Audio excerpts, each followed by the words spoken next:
You do. I would like to call this meeting to order. Will you all please rise and join us in the Pledge of Allegiance?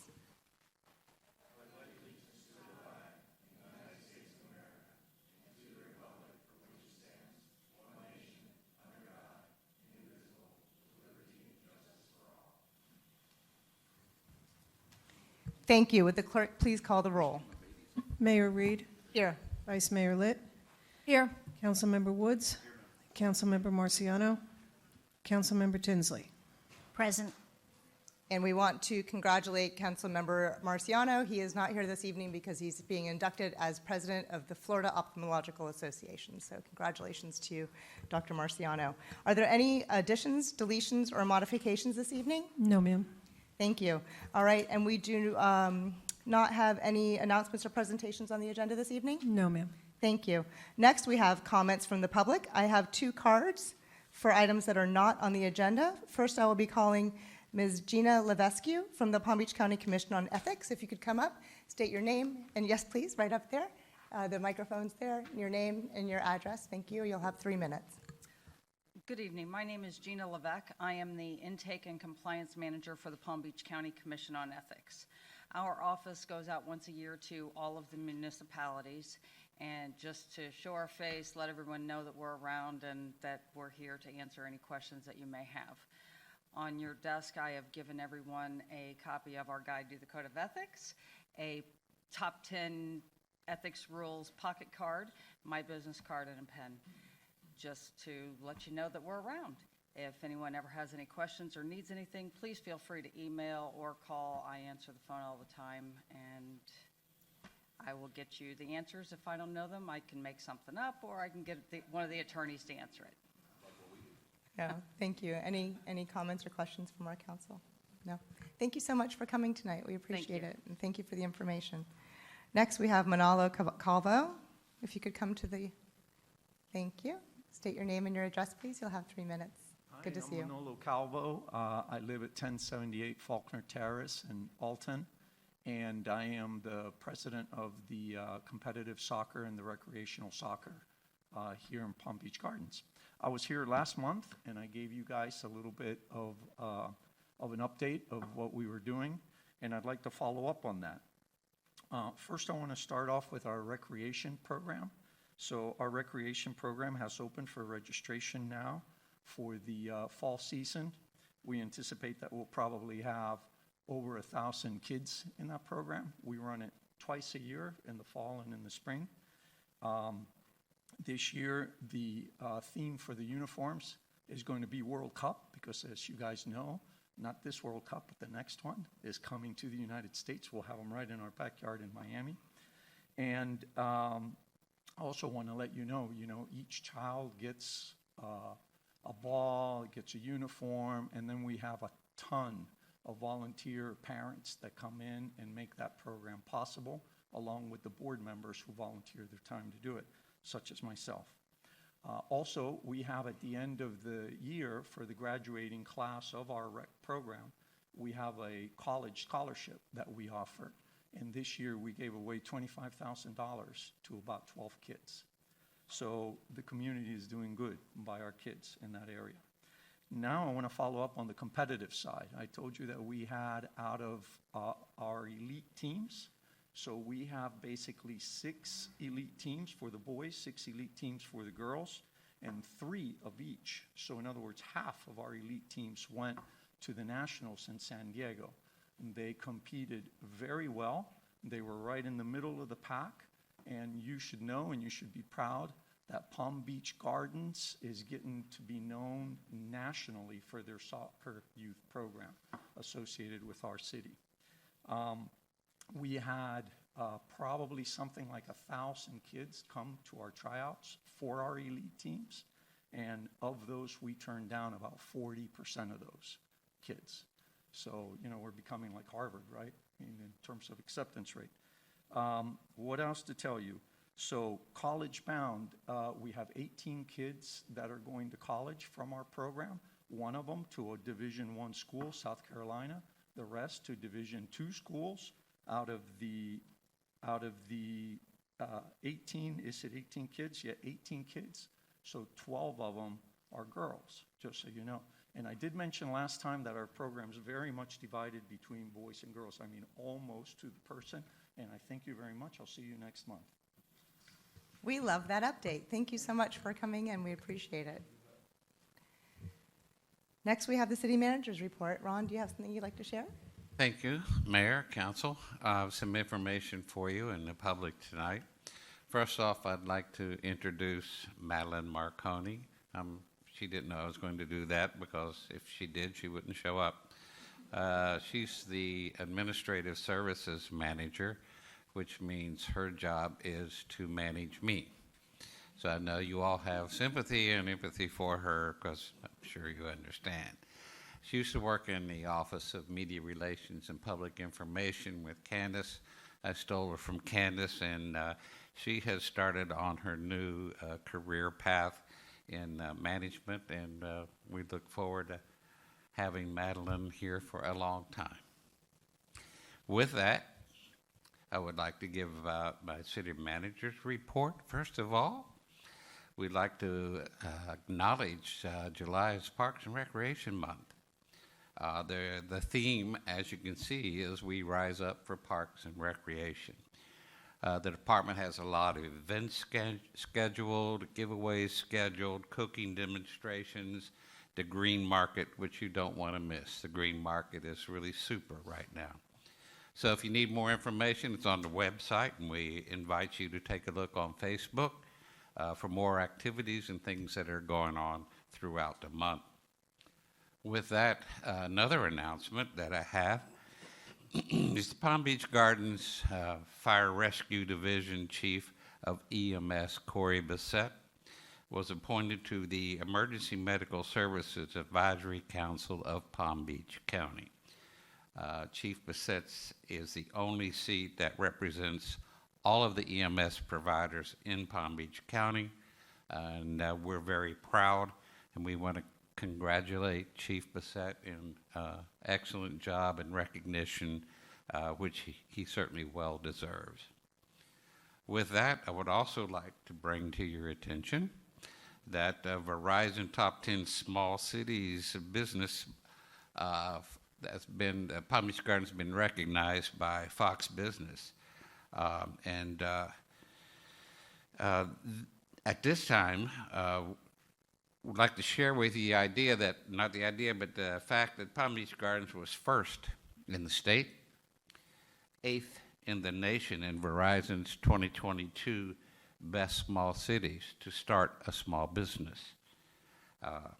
Our local businesses in Palm Beach Gardens was featured and highlighted in a very friendly, business-oriented atmosphere. We do that with good partners, with our Chamber of Commerce and our PGA Corridor Association, and the relationships that we hold with them, the council and city staff, in collaboration of all of the things that goes on in this city in the business world. And with that, I'd like to show you everyone this brief video.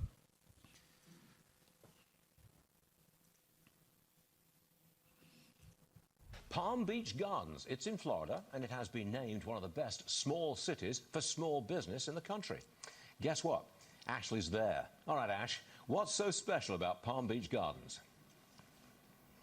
Well, other than the palm trees and the beautiful warm weather, Stu, how about a lack of red tape when it comes to business? How about lower tax rates? How about a business-friendly atmosphere? Put those things together, and you've got a pretty good idea of how business is thriving here. I want to show you a map.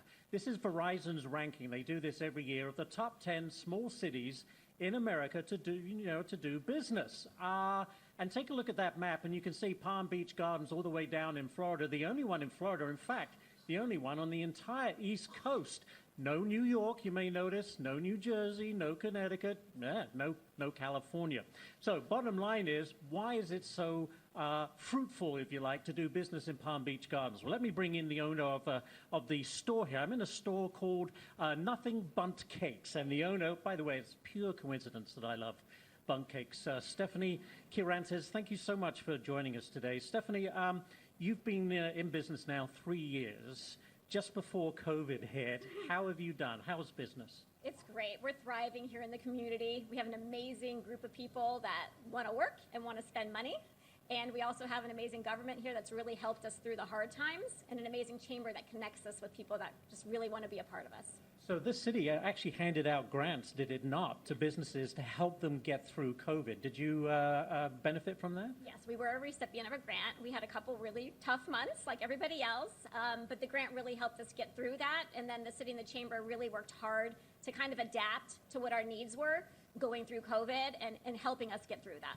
Very good. A lot of small businesses say right now they're struggling with inflation. How do I handle this and not pass it on to consumers? How are you doing that?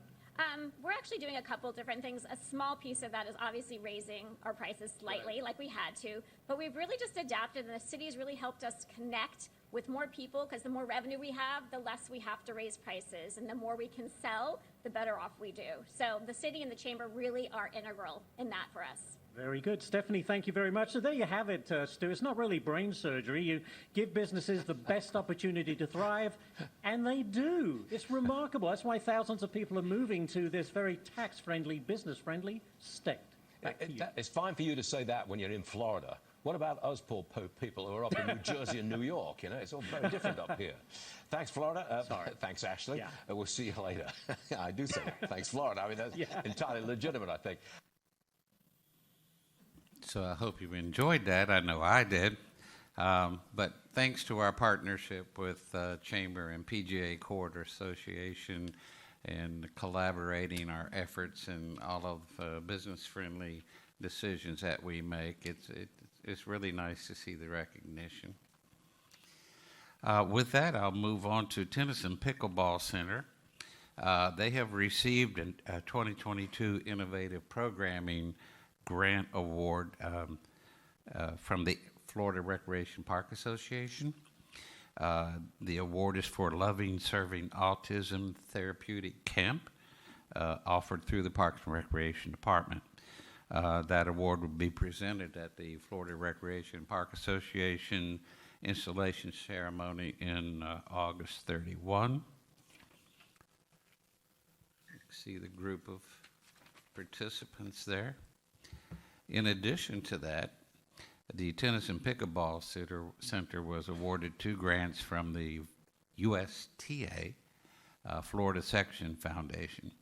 Each grant will be used for training, development, engagement, and community veterans throughout the game of tennis. So it's a program designed for veterans to get involved in tennis, and it's a freebie. So it's another great award, and we appreciate the opportunity to serve our veterans.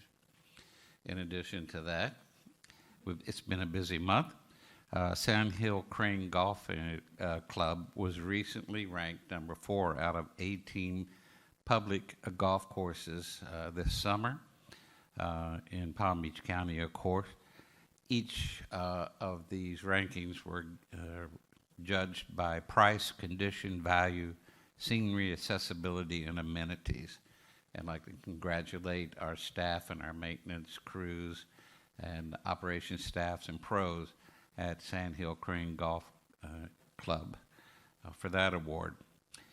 And last but certainly not least, this council has talked about the intersection at Beeline and North Lake, and the major concern that Council Member Tinsley brought up about the safety aspects, and you've all discussed the intersection itself, and we've had the response from FDOT on that.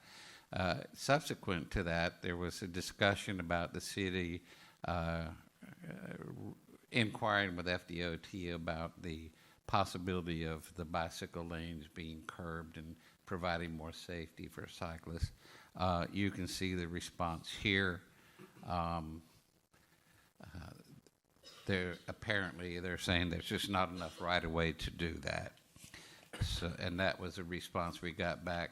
Andrea Troutman, who is our traffic engineer, attempted to get some information, and their response was just not enough room to put it in. So I'm bringing that back to you at the request of Councilmember Tinsley, and I don't know where I can go from here. I appreciate you, if you don't mind, Madam Mayor, I appreciate you bringing it up. And personally, I feel like that's a bunch of hullabaloo because, when you see a hullabaloo, baloney, because when you see a bike lane that is literally in between a through lane and a turn lane in the middle of, travel lanes, vehicular travel lanes that are going, God knows, 65, 70, 80 miles per hour, to me, that's a safety issue, and not having some sort of a safety separator would be, in my opinion, the best scenario. But I do appreciate, I think we've done the best we possibly can, and all we can do is ask. We can't force them to do it, but I do appreciate the efforts to try to make it happen. I mean, safety is our number one concern, and I know we all agree with that, so thank you for trying.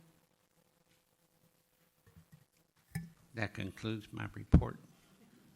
Thank you so much, and thank you, Councilmember Tinsley, for pursuing that. Something very important to our city. Unfortunately, it didn't work, but thank you. Every little bit helps. It's out there now. We never know. All right, let's see. Next, we have our consent agenda. Will anyone from council be pulling anything on consent? Nothing? All right. Seeing as nothing was pulled from our consent agenda, may I get a motion and a second to please approve the consent agenda? I'll make a motion to approve the consent agenda. I'll second it. Thank you so much. So all in favor? Aye. Any opposed? Motion passes 4-0, please. Thank you.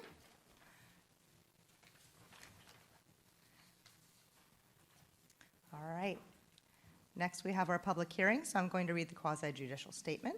Tonight, we are holding quasi-judicial hearings on the following case. Resolution 40, 2020, site plan approval. This means that the City Council is required by law to base its decision on the evidence contained in the record of this proceeding, which consists of the testimony at the hearing, the materials which are in the official city file on this application, and any documents presented during this hearing. The Council is also required by law to allow cross-examination of any witness who might testify tonight. Cross-examination may occur after the staff, the applicant, and other participants have made their presentations and will be permitted in the order of the witness's appearance.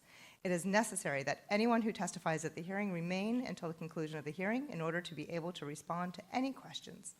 If you plan to testify this evening or wish to offer written comments, please fill out a card, they're over here, and give it to our city clerk over here. The city clerk will now swear in all persons who intend to offer testimony this evening on any of these cases.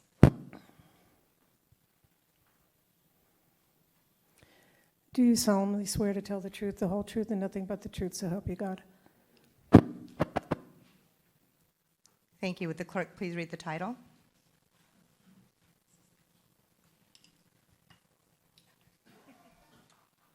Play the title.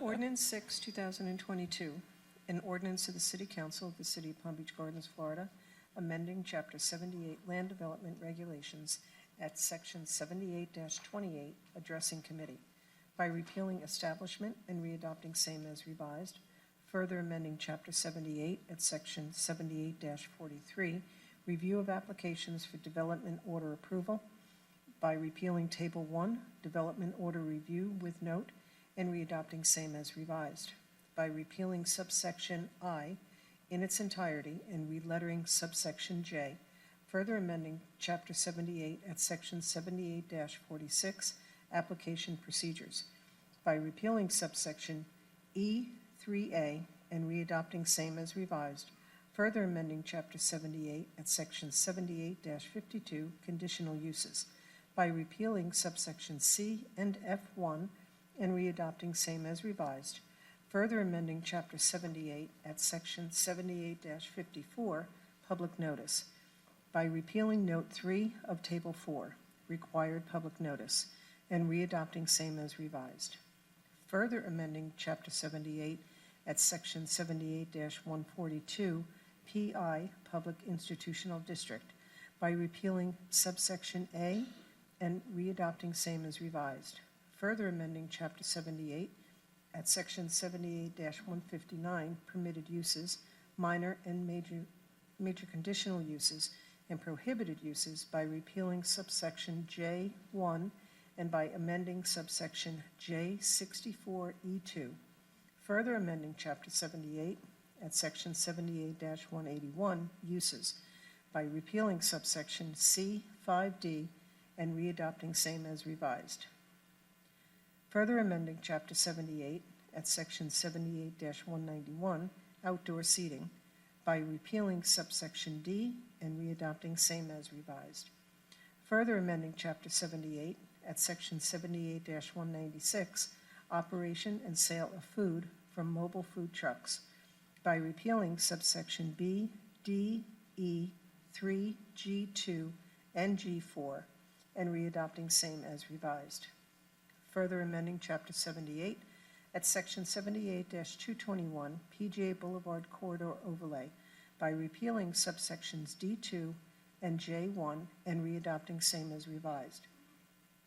Further amending Chapter 78 at Section 78-227, Architectural Elements, by repealing subsection F6 and readopting same as revised.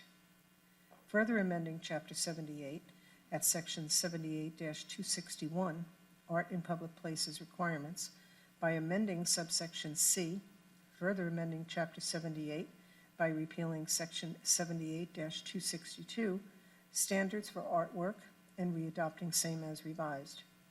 Further amending Chapter 78 at Section 78-263, Definitions of Artwork, by adding two definitions, further amending Chapter 78 at Section 78-284, Prohibited Signs and Prohibited Sign Locations, by repealing subsection G12 and readopting same as revised, and by adopting new subsection G22, further amending Chapter 78 at Section 78-285, Permitted Signs, by amending Table 24, Permanent Signs, further amending Chapter 78 at Section 78-313, Minimum Landscape Requirements for Non-Residential Development, by repealing subsection H and readopting same as revised.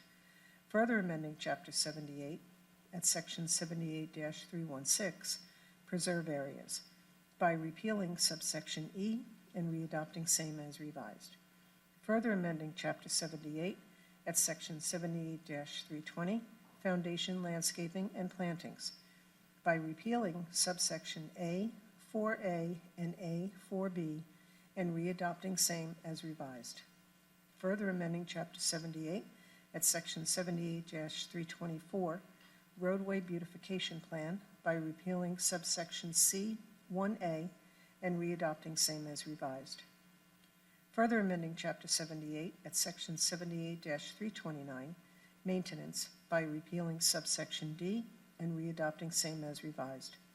Further amending Chapter 78 at Section 78-332, Littoral Planting Zones, by adopting new subsection A4, further amending Chapter 78 at Section 78-344, Construction and Maintenance, by repealing subsection E and readopting same as revised, and by adopting new subsection L1E, further amending Chapter 78 at Section 78-345, Number of Parking Spaces Required, by amending Table 33, Required Off-Street Parking Spaces, further amending Chapter 78 at Section 78-373, Drive-Through Facilities, by repealing subsection A3 and readopting same as revised. Further amending Chapter 78 at Section 78-378, Dumpsters, by repealing subsection D, 2H, and readopting same as revised. Further amending Chapter 78 by repealing Section 78-381, Electric Vehicle Charging Stations, and readopting same as revised. Further amending Chapter 78 at Section 78-751, Definitions, by repealing the definitions of hardscape and height, building, and readopting same as revised, and by adopting new definitions of sign, automatic teller machine, ATM, sign, canopy or brow, sign, gas station canopy, and sign, parking garage, providing that each and every other section and subsection of Chapter 78 Land Development shall remain in full force and effect as previously adopted, providing a conflicts clause, a severability clause, and authority to codify, providing an effective date and for other purposes. Did you just drop a figurative mic just then? Yeah.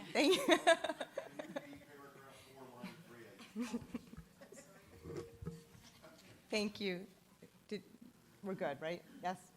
Okay, great. Thank you. All right. I'm going to open the hearing. Has anything changed since the first reading? No, Madam Mayor, there are no changes. Lovely. Do we need a staff presentation this evening, my council? Not for me. All right. Thank you, Martin. Thank you, Natalie. You are currently excused. So is there anyone else wishing to speak on this item at all? No? All right. So we have no comment cards, and we will close the hearing. Can I get a motion and a second to approve, please? I'll make a motion to approve ordinance 6, 2022. And second, thank you.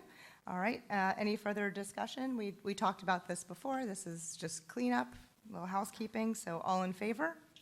Aye. Any opposed? No. Motion passes 4-0. Thank you guys so much. Thank you. Thank you, Patty. It's always fun to have that happen.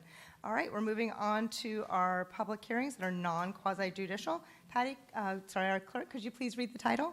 Ordinance A 2022, an ordinance of the City Council of the City of Palm Beach Gardens, Florida, amending Chapter 18 Businesses at Article 1 in general by adopting new Section 18-1, minimum notice of residential rental payment increases, and new Section 18-2 penalties, reserving Sections 18-3 to 18-30 for future legislation, providing that each and every other section and subsection of Chapter 18 Businesses shall remain in full force and effect as previously adopted, providing a conflicts clause, a severability clause, and authority to codify, providing an effective date and for other purposes. Thank you so much. I'm going to open this hearing. I have a presentation from our city attorney, Max Lohman. Yeah, real briefly, what this ordinance does is places a provision in our code that will require landlords to provide no less than 60 days' notice if they intend to increase rent by 5% or more for any rental tenants here in the city, whether they have if they have a specific duration tenancy or whether it's month to month.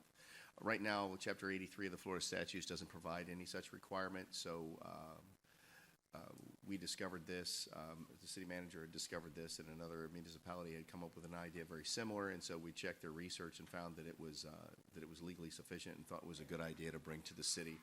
There's also a penalty provision in here that will expose people that fail to abide, landlords that fail to abide by the ordinance to potential penalties.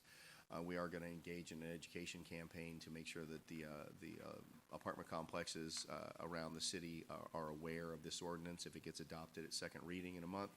And we'll put information on our website. We're going to try and make sure we get it out to the public so that they can, so they'll be aware of it. I mean, the objective here is to provide this protection for our citizens that are renting, not to punish landlords, but we need to have a penalty provision in there to make sure that the regulation is followed.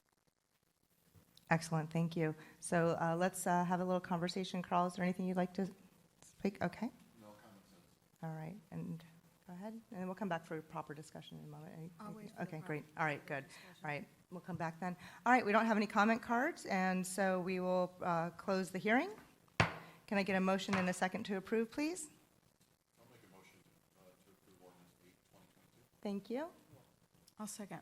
Excellent. Now let's bring it back for discussion. Carl, you are up. I think your microphone might still be on. Turn it on all day. There's not much to say on this. It's kind of common sense. We need a common sense approach to protect the people that are having a hard time paying rent. So I appreciate it, and I support it. That's it for me.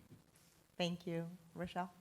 Yeah, I'm particularly happy that we were able to do something in this area. I've gotten quite a number of letters from residents asking why can't we put rent restrictions in and do something to stem the growth and the high rents that have been happening all over the county and the country at this point. As we know, the state legislature took away our power to do anything, but evidently this we could still do. So at least now they get some notice, and we can make sure that they get 60 days notice if the rent's going to go up greater than 5% and give them a little bit of planning time. So it's not enough, but it's all we have the power to do at this point, and I thank you guys, and thanks, Max, for putting this together. Thank you. Marcy? I don't have any issues at all with the notice. I do have a couple questions, though, that I thought about after my agenda review, and one was, how did we come up with the 5%, just out of curiosity? Well, the average right now rent increase that's occurring in Palm Beach County ranges anywhere between 15 and 30. Palm Beach Gardens is typically cheating towards the high end of 30%. And 5% we looked at, that was what one of the other municipalities used, and we looked at it and started kind of figuring the numbers, and well, it kind of made sense. 5% is a reasonable increase, year to year, as opposed to 30%. If you're paying $2,500 a month, in rent, and you get a 5% increase, so it's $120 a month. That might be manageable for some people, as opposed to somebody that's getting a 30% increase and ends up being $750. Now you're talking about an enormous impact, and especially when you consider the fact that people that are renting frequently in that $2,000 to $3,000 range, which seems mind-boggling to me that that's the rent for an apartment anywhere in Palm Beach County. But if you're somebody making $80,000 or even $90,000 a year, and you're paying $2,500 a month in rent, and they raise it by $500 a month, you're looking at $6,000 extra a year, and that's a monster amount of money to try and come up with that was discretionary funds literally a month before. So at least the idea here was to have a low enough threshold so that it would trigger the requirement for the notice, so that people would be given sufficient time to make some type of plan. It won't guarantee they'll be able to find a solution, but 60 days is certainly better than nothing. And state law right now doesn't require any notice for a rent increase. Yeah, and I totally agree with what Rochelle said in regards to people having a hard time. In fact, I remember Carl making a comment about increased price for insurance and whatnot, so I understand that. I did receive 2 calls in regards to this from apartment owners, and they were not actually, they didn't have a problem at all with the notice. They said 30 days is typical, so 60 days is not a problem at all. It's, being transparent. The only questions that they had was the actual percentage, because they said 10% is what the property appraiser, so they felt that 10% was the number, and that's why I asked the question, is how did we come up around with the 5% versus 10? My next question is in regards to enforcement. So I know that this would go through our code enforcement process, from what I learned in my agenda review. But how do we enforce this regulation? Like, we don't deal with leases, and especially rental leases. No, largely the enforcement mechanism would be if somebody failed to receive the notice. That's why we're trying to make sure that we inform people so they're made aware of it.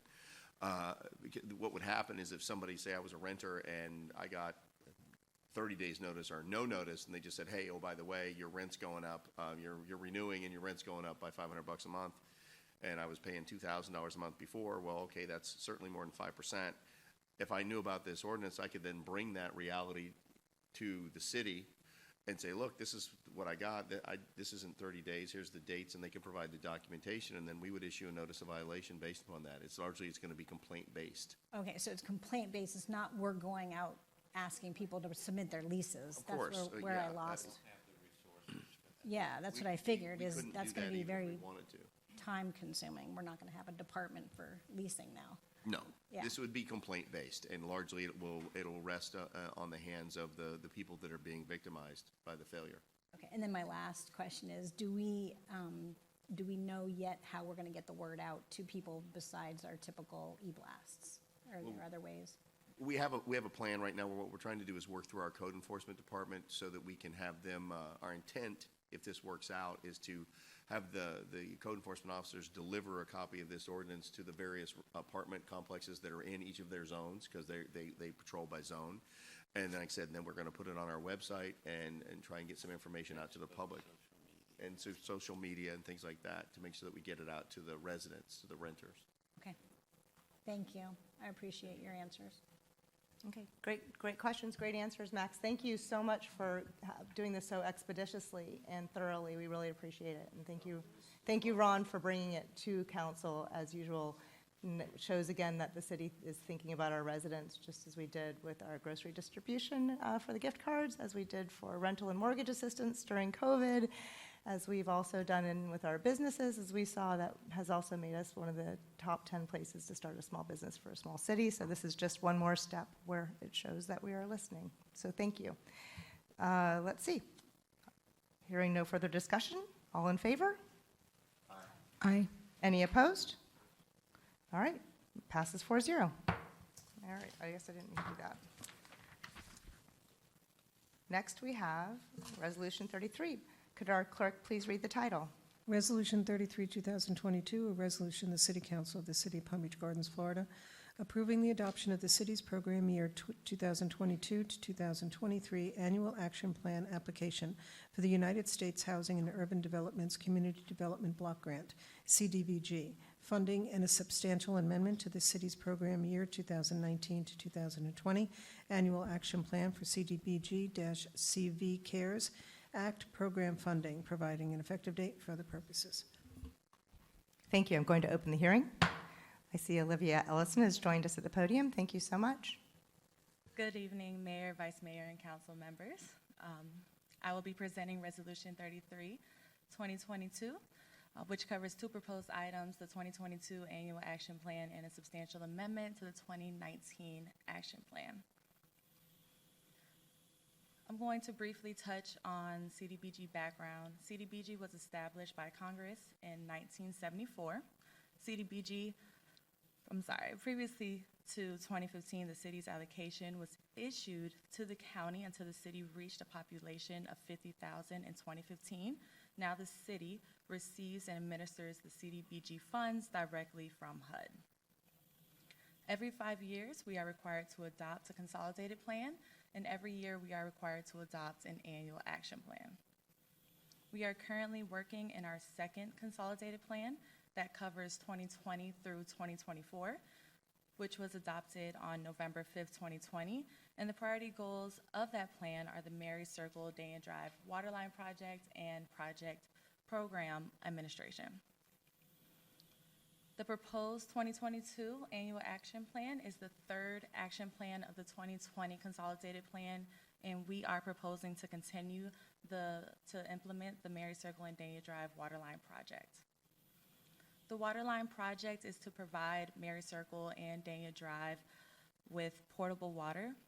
Currently, well water is being used. 78 homes will be impacted by this improvement. 46 of those homes are single-family homes in Mary Circle and 32 duplex units in Dania Drive. This will bring these homes to Florida Health Department standards that are not being met today. The Waterline Project is moving along. The extensive environmental assessment is now complete, and since that is done, staff was able to request release of funds from HUD. The findings of no significant impact from the environmental assessment and the intent to request funds from HUD was publicly advertised as required. We did not receive any comments from the public. Surveying is begin next month, and as soon as that wraps up, project design will begin. The second item that the Resolution 33 addresses is a substantial amendment to the 2019 Annual Action Plan. In November 2020, Resolution 64, 2020 was adopted to amend the 2019 plan to include the CARES Act project, rent and mortgage assistance. To date, we have assisted 21 households with an average of $12,500. We are proposing to amend the plan one more time to allocate $80,000 of the CARES fundings toward incurred city costs of installing ultraviolet air disinfection systems within city facilities. Even with the proposed second project, we still have funds remaining to assist 6 more households. The 2022 Annual Action Plan and the substantial amendment are the only 2 items that Resolution 33 addresses. I would like to take this opportunity to give you an update on our previous priority goal of our last consolidated plan, the single-family home rehab program that we are continuing to implement today. To date, we have completed 23 homes. We have 3 under construction, and we have 6 under review. These photos shows a before and after pictures of a home that we just completed in May. And this home has received new impact-resistant windows, doors, and paint. The proposal was advertised in accordance with the city's adopted citizen participation plan, and the proposal was, staff recommends approval of Resolution 33, 2022. And that's it. If you have any questions, let me know. Thank you so much. Excellent. Anyone wishing to speak on this item? I don't have any comment cards, so we'll go ahead. I'm going to close the hearing. Could I get a motion and a second to approve, please? I'll make a motion to approve resolution, where are we? 33. 22. Second.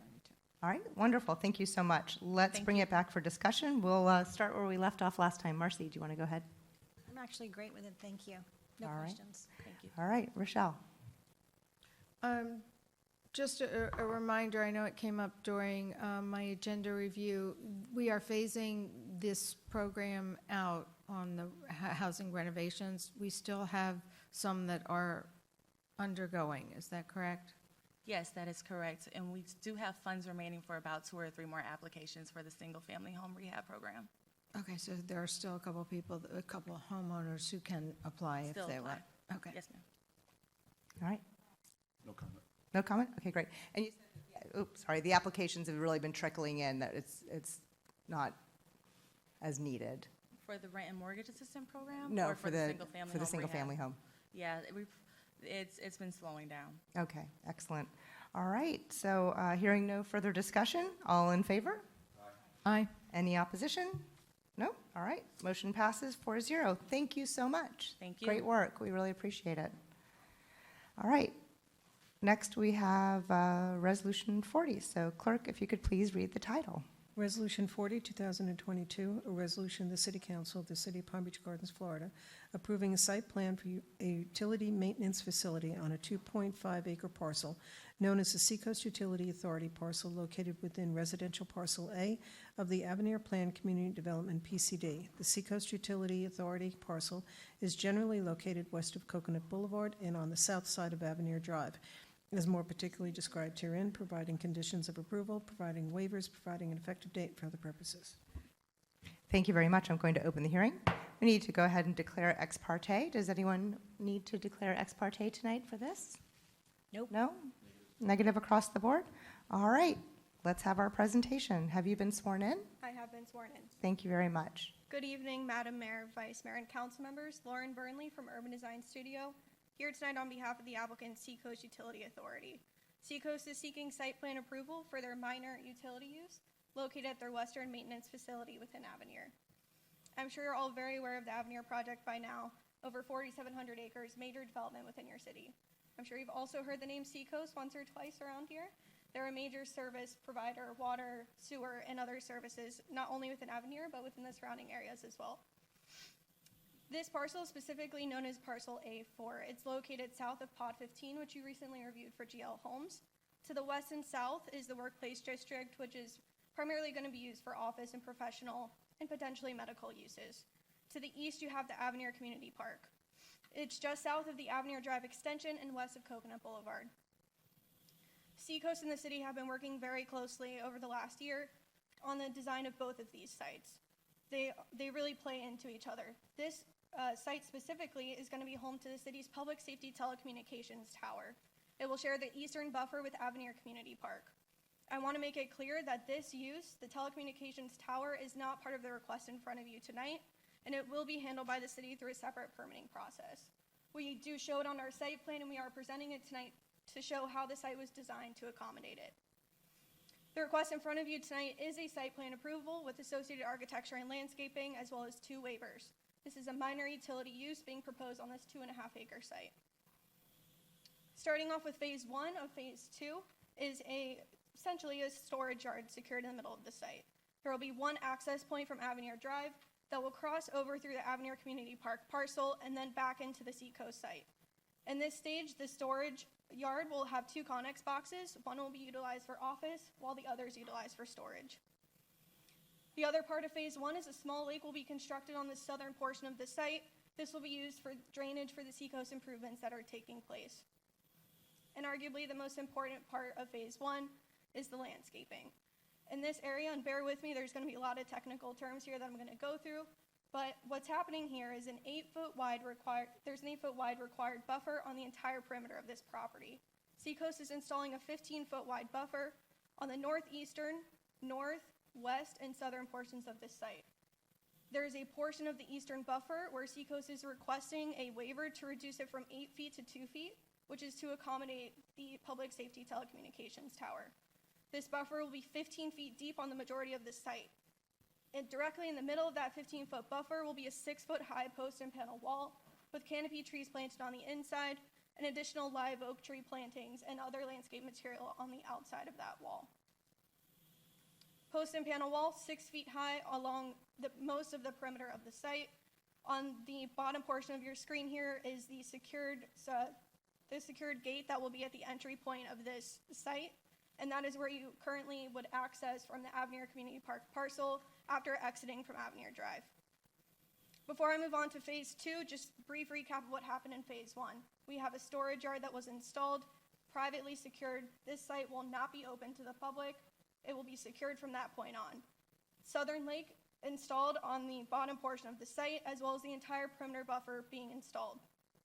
In phase 2, this will be built 5+ years from now. So we're in 2022, think 2027, 2028 is when we would see these improvements. We have an office and storage building proposed on the northeastern portion of the site that will be 4,000 square feet.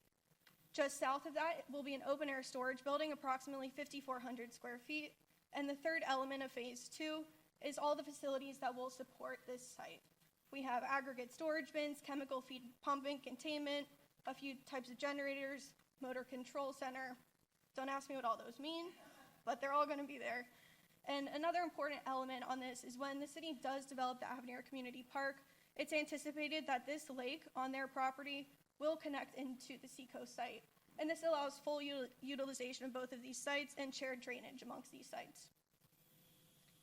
Landscaping phase 2. At this point, we will have seen 5+ years of landscape growth on this site. The entire perimeter buffer will have been installed, 15 feet deep, 6-foot high wall, except for the portion where we are requesting a waiver to reduce it from 8 feet to 2 feet.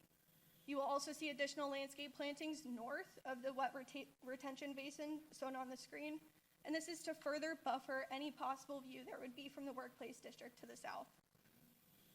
The office and storage building is proposed to be 4,000 square feet. This is the building on the northeastern portion of the property. It's going to have 405 square feet of office. The remaining of this building will be utilized for indoor storage only. This has a similar architecture to its existing building off of Hood Road, if you're familiar with it. And it has shared architectural interests, curved roof line above the main entry. These were done so to mimic each other, so that although they are in different parts of the city, they still feel connected. This building will be essentially a climate-controlled facility for anything that they do need to store inside instead of in the outside storage center. The open-air storage building, 5,400 square foot building, just south of this site, located somewhat in the center of the site. This will be utilized for a lot of different items. Anything that can't be stored inside will be stored outside here. This building has been, there have been additional architectural interests that have been added to the roof line, and the possibility that this could be visible from Avenir Drive or any other outside properties. We have added a cupola to provide architectural interest, as well as faux dormers.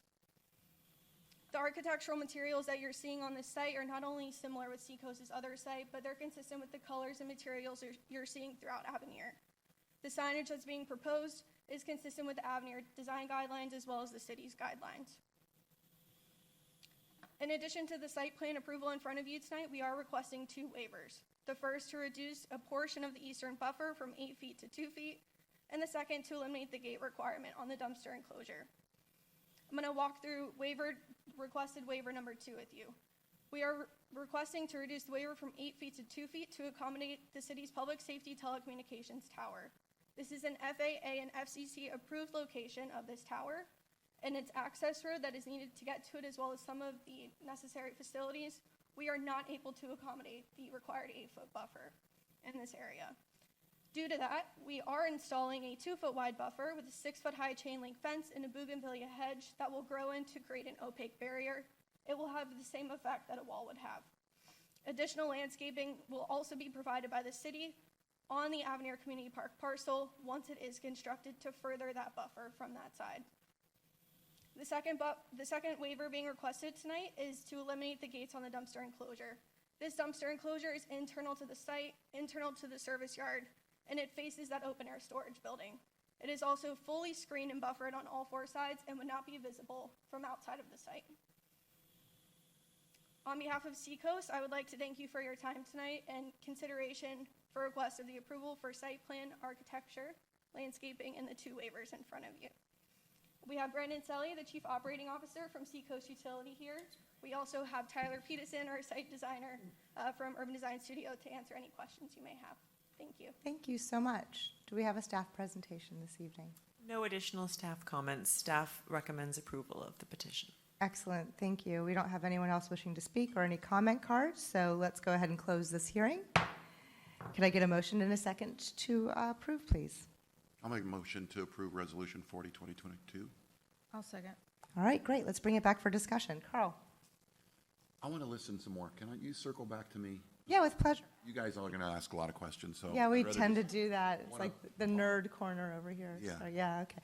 Rochelle? Could you remind me again, phase 1 is going to have the 2 work trailers and the slab. When does phase 2, when will the 4,000 square foot building start? That is 5+ years from now that's being proposed. Okay, so we're approving tonight the site plan and the architecture for the building that we're not going to see for a while, but that's what's on the thing. That's correct. And it's a beautiful building, the one on Hood Road, and I think this one going right where it is by the office park will blend in perfectly, so I have no problems with that. Okay. Oh, there's no water purification going on at this site at all. It's strictly maintenance. This is maintenance, and this will also be storage. This essentially provides a secondary location for them if they do need to access materials. There is no water being proposed on the site. Thank you. All right, excellent. Marcy? Believe it or not, I don't have a lot of questions. I know it's shocking. Not even the but- bougainvillea hedge? I thought that was all you. I think the plant materials chosen is great, and you did a wonderful job on the presentation, so now I don't really have a lot of questions. The only really question I had was in regards to the storage in the open storage area, to give us an idea of what exactly is going to be stored, and that's really it. Brandon, would you mind coming up to opine on that? I'd love to talk all the technical terms, but he's definitely the expert here. Sure, thank you.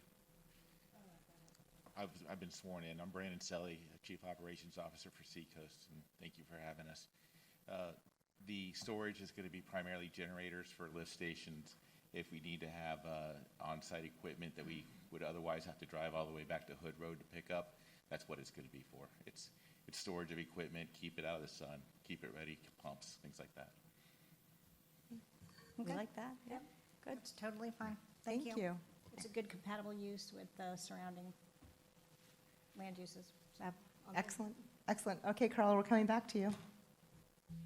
Any sort of like fuel pumps and stuff like that to supply your equipment? There will be a fuel storage facility proposed in phase 2, and that's for a on-site generator. We have pumped out of those storage units before, but not setting up a full scale. We haven't really gotten that far in the planning on that, but there is a fuel tank plan for phase 2, a double contain. All right. So Natalie, we'll get there when we get there. Yes, sir. Just if you just bear with us.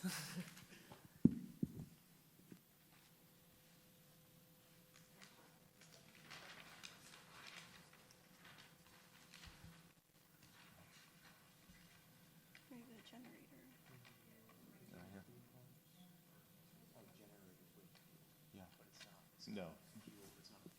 No, not a fueling station. It's a fuel storage You're facility talking for the about generators.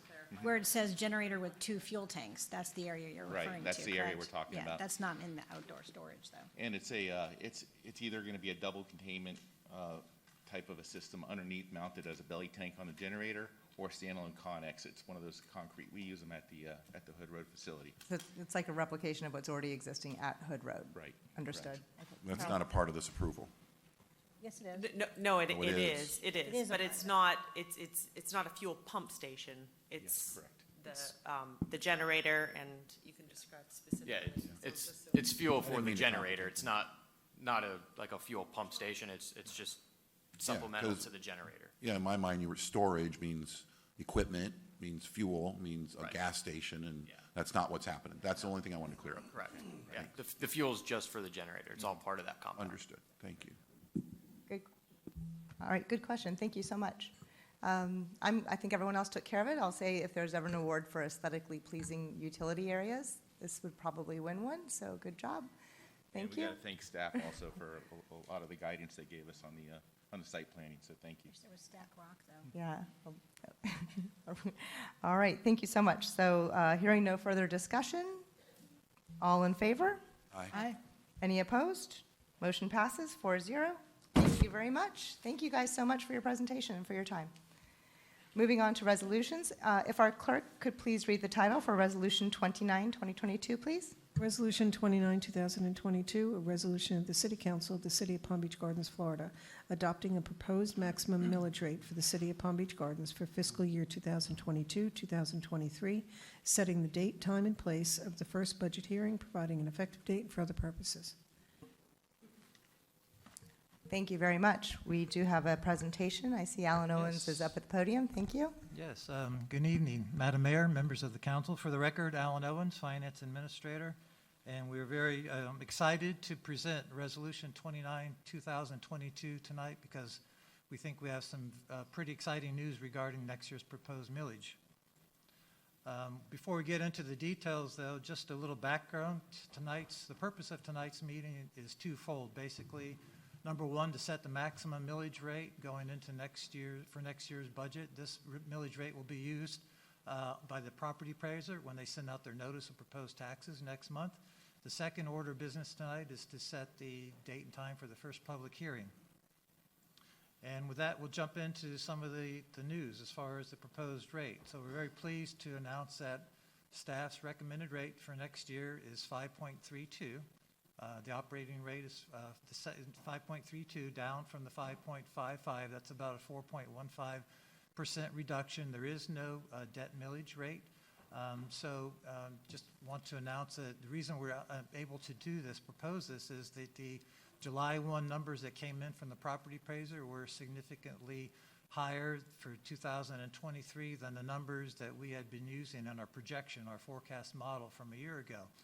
So with that, we're able to propose this 5.32 rate. And the good thing is that not only for next year, but in our 10-year model, we're projecting to maintain that 5.32, which again has always been our goal, to maintain consistency and stability on our forecast. So we're very pleased to announce that tonight.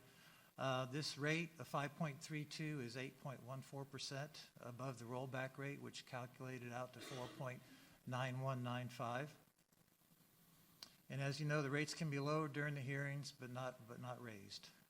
As far as the second order of business tonight, as I mentioned, we have to notify the county of the date and time of the first public hearing, and those dates cannot conflict with the school board or the Palm Beach County hearings, which you see on the slide before you. So staff is recommending that the date for the first public hearing be held on September 8th, 2022. And with that, staff is recommending approval of Resolution 29, 2022, setting the maximum operating millage at 5.32 and setting the date for the first public hearing on September 8th, 2022 at 6 p.m. in the City Council chambers. One final note, just wanted to let council know that as we discussed in our individual agenda review meetings, we will be forwarding a link tomorrow to the proposed budget. The proposed budget is using our new OpenGov online interactive budgeting platform. And so we look forward to meeting with council next week individually to go through and work with council and get a better feel and comfort level with it and show you how to navigate through the system. And we look forward to working with the Budget Oversight Committee in the coming weeks and also with the public. So we're excited with our budget for next year and look forward to the process. Thank you. Excellent. Thank you so much. I know we're excited to use that OpenGov platform as well. Thank you very much. All right.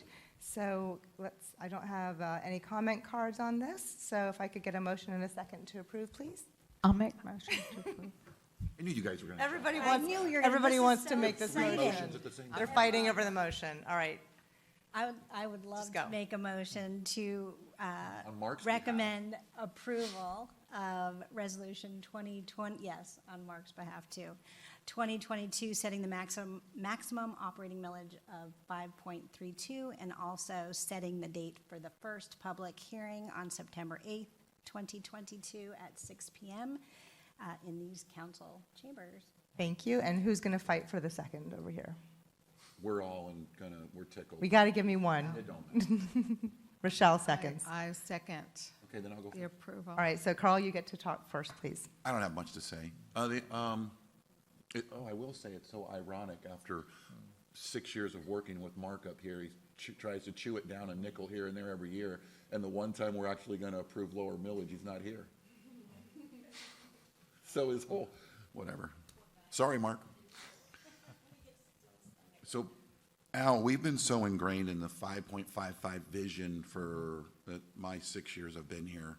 Right. And I know this is like a gift wrap present with a bow on it to the community. But, you know, you guys are the experts. You know, you've been in this a long time. Ron's been in this a long time. But we have a specific amount of reserves to help keep the community safe during hurricanes and so on.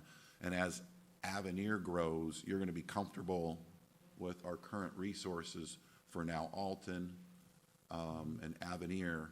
And as we continue to annex out west, that we're still going to be able to absorb those communities with the reserves we have on hand. Yes, sir. We factored in all of those items into our 10-year forecasting model, and we feel comfortable, again, with the, as you put it, the gift that we were given with the July numbers being significantly higher. And what that does, when you get that significant amount that next year, it has a compounding effect over the remaining 9 years. So it just adds and adds to, even though we've moderated our we can't count on this significant increase, obviously. So even with our moderated assumptions going forward and factoring in all the other items you mentioned, the growth and expansion and those types of things, that we feel comfortable that we can maintain a stable millage and a stable budget stabilization reserve fund, and our unassigned reserves remain stable also throughout the 10-year projection period. Yeah. And we know we've all had conversations on this, so we know this has been coming. But we do have a study from outside experts also looking at this to make sure that assisting you in making sure that the vision of these numbers are correct for the community. Yes, I mean that. Which I haven't seen yet. Yeah, that Mr. Ferris might want to jump in, but it's going to be presented You're to doing council. fine now, I It's going thought. to be presented. It's going to be presented to council, I believe, at the August meeting. At the actually, August 4 meeting, August 4 but meeting. it'll be in your agenda package for September 28th when it gets distributed. 28th? I'm at September, July 28th is the distribution date. You'll have an opportunity to take a look at Yes, a July study 28th. that Ed had done for me to take a look at our strategies and the initiatives we have taken and are going to take, and recommendations for the future. And it'll be quite interesting reading. I think you'll all enjoy it, all 82 pages. You know, I just want to make sure for my part, you know, we're all glowing about it, but I still don't think it's I actually think it might be one of our harder decisions that we make, because it's so important to the community that we lower our millage and look at everything. And I don't mean hard as in being hard on you know, what you're doing, but it's still, you know what I'm saying? It's It's important, that's what I should say. So anyway, I'm Yeah. going to support it in the long run, obviously. I just want to make sure on behalf of the community. And as that, we get you know, more into, obviously, reviewing the budget with you guys and the public and the Budget Oversight Committee, we'll have ample opportunity to explain all these things, how they factor into the 10-year projection and how everything is working. And I think you'll be more than satisfied and comfortable and have a comfort level with the millage that we're proposing. well, I was happy with the vision at 5.55, and I can be just as happy at 5.32. So thank you very much for your effort on that. Thank you so much, Carl. Rochelle? Alan, when will we see the breakdown on how much homeowners will actually save on this? Well, that's a good point. I'm glad you mentioned that, Vice Mayor, because one thing I neglected to mention, with the 4.15% reduction in the actual millage rate, homesteaded properties were capped this year due to the Save Our Homes amendment at 3%. So obviously, with a 4.15% reduction in the rate and they're capped at 3%, all homesteaded properties will see a reduction. And during the presentation and in our budget document, you'll see those examples that we normally do and how you'll see that based on a $400, $600, $800, and $1 million home, we added that this year, that each one of those homes will see a net reduction even after factoring in the increase of 3%. Thank you. Marcy? Thank you. I do want, on a serious note, to acknowledge the fact that we would not be able to do this if it weren't for our city's and staff's consistent fiscal responsibility over the years, and I thank you for that for sure. I know Alan, Ron, and your team put together a 5-year plan decades and decades ago, and that 5-year plan, like you said, have been rolling over, and that has enabled us to reduce the millage twice since I've been in office, and that is something that not many municipalities can say, which is a great feat, so it's very, very much appreciated. And thanks also to staff's 2017 recommendation to bond over $30 million in infrastructure. The time value of money has saved the city millions in addition, millions of dollars that we're now able to use. So a 4% reduction is huge for many people, especially those on fixed incomes. And I know Carl made a comment a couple months ago about increased in his insurance. I know mine went up, actually was dropped twice in the last 2 months, and went up over $1,000. So I know there are so many people that are really going to appreciate this. And I just want to thank all of you guys and the team for making this happen, because I know we've asked for the last year, and I know Mark's asked the year before, and we really appreciate you guys really working together to make this happen. So thank you so much. Excellent. Thank you so much. That must have been exciting to say out loud. All right. So any further discussion at all? All in favor? Aye. Aye. Any opposed? Passes unanimously. Thank you very much, Alan and team. We appreciate it. Oh. Okay. If the clerk would be so kind as to read Resolution 32, please. Resolution 32, 2022, a resolution of the City Council of the City of Palm Beach Gardens, Florida, updating the schedule of fees and charges for various services rendered by the City of Palm Beach Gardens for its citizens and other members of the public for fiscal year 2022-2023, providing an effective date for other purposes. Oops, sorry about that. Excellent. Thank you for our staff presentation. I see we have Mr. Sean O'Brien. Good evening, Mayor and Council. This is the annual update to the master fees and charges schedule that we do every year. We look at any changes that we want to adjust, and any changes, revisions, new fees must be adopted by resolution. The individual departments have reviewed their fees, and they made changes based on the cost of providing those services. Just to highlight some of the changes, in the police department, the special detail rate and the listing of holidays was updated to agree to the proposed collective bargaining agreement. In the fire department, they eliminated an unproductive inspection trip category, just grouped it with regular inspections. Inspection by special request, same day and after hours, that fee was increased to cover the cost of overtime. and increase the cost of vehicle use for special details to cover the increase in fuel and maintenance costs.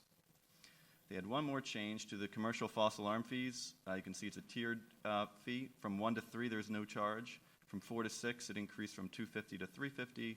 From 7 to 9, increased from $500 to $750, and over 10 increased from $1,000 to $1,500.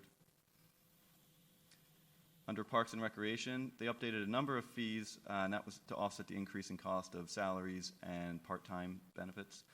Added fees to establish new rental rates for new facilities. This include tennis and pickleball, the rooms upstairs, new park pavilions at District Park, and the private rental of the new pool when completed. There was one new fee for group fitness instructor registration. This is outside of citywide programs where people are using facilities to perform their own programs, and I'll get more into that in this one.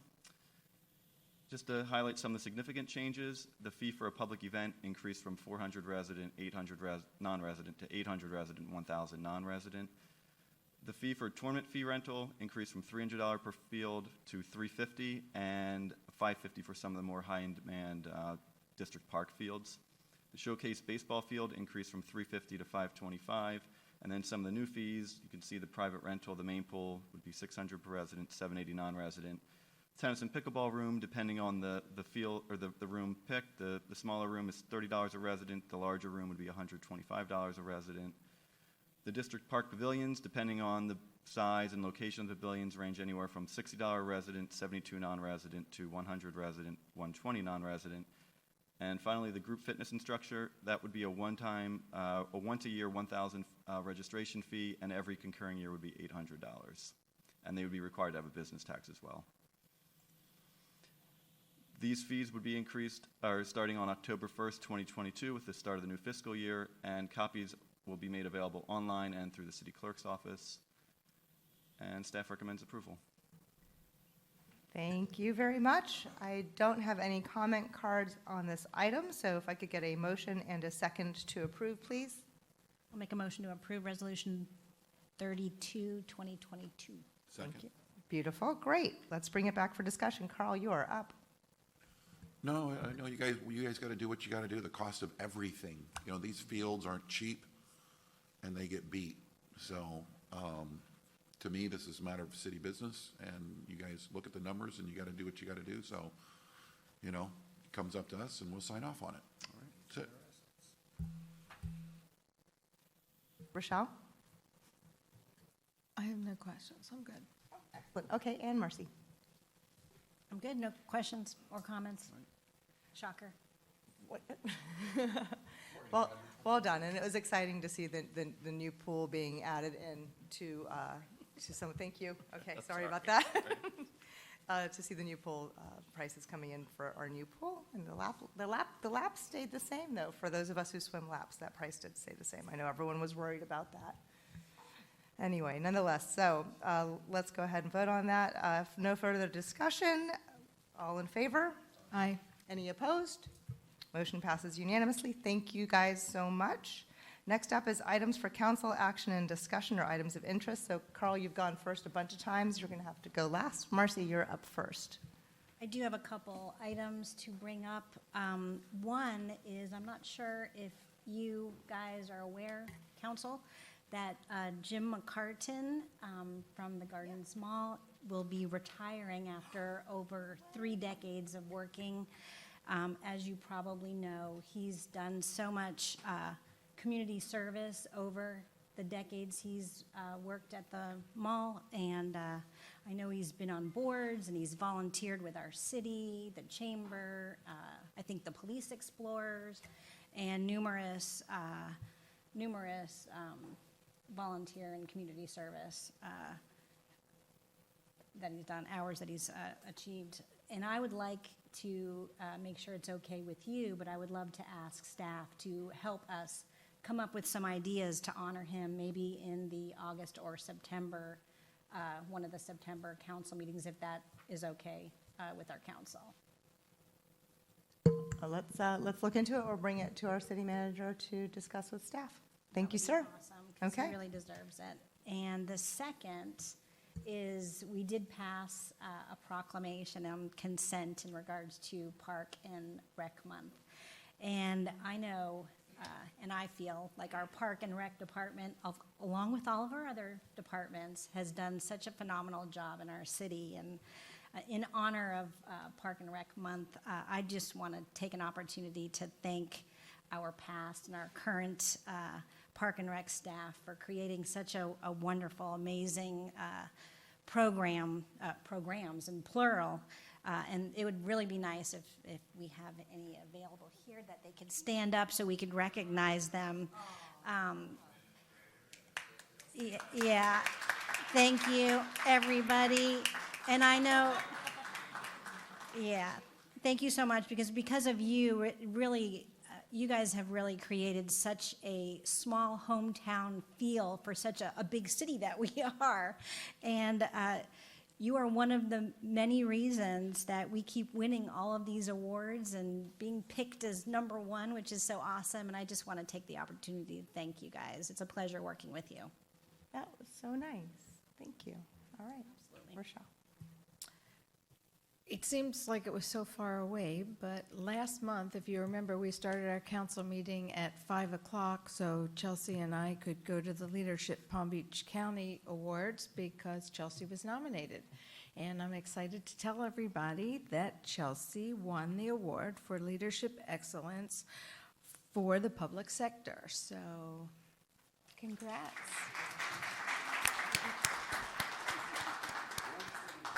Thank you, and I did not expect it that night, so I didn't even have a speech to thank everyone. She was really surprised, you could tell.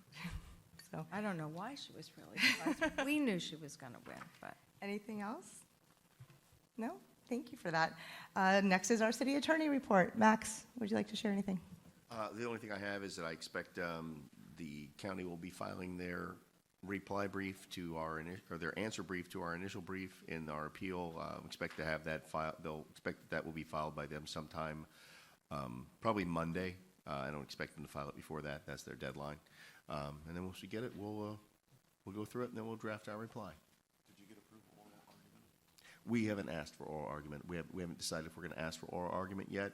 We'll wait and see what's in their answer brief, and then we'll make our determination. Excellent. Thank you so much. If there's no other business, this meeting is adjourned. Thank you.